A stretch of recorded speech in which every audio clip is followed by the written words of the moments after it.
finally! Guys, that's an ice cream truck! Guys, look at this! It has a 185!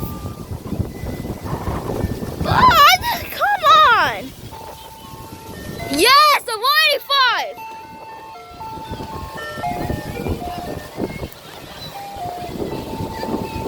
This is why I love this neighborhood. It has a 185.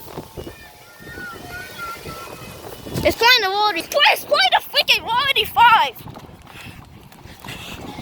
Oh, he turned off his music. This is the menu, but it doesn't have 2-box truck. Guys, I never seen this ice cream truck before. Okay, he stopped. Oh, Glen Park ice cream. Bro, come on. What's this music box? Oh, no more? Oh. Thank you.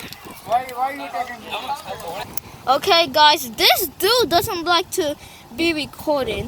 He said, "Why are you recording?" And then he tried to pause my freaking camera. So yeah, but he doesn't like to be recorded, I guess. I'm kind of scared to post it on YouTube because if he sees, he's gonna be so mad. But I kind of don't like this ice cream truck man. I know I just met him, but he's being mean to me. There he goes. Those are all his signs. And he doesn't have his music on. Okay, guys, that's it. Goodbye.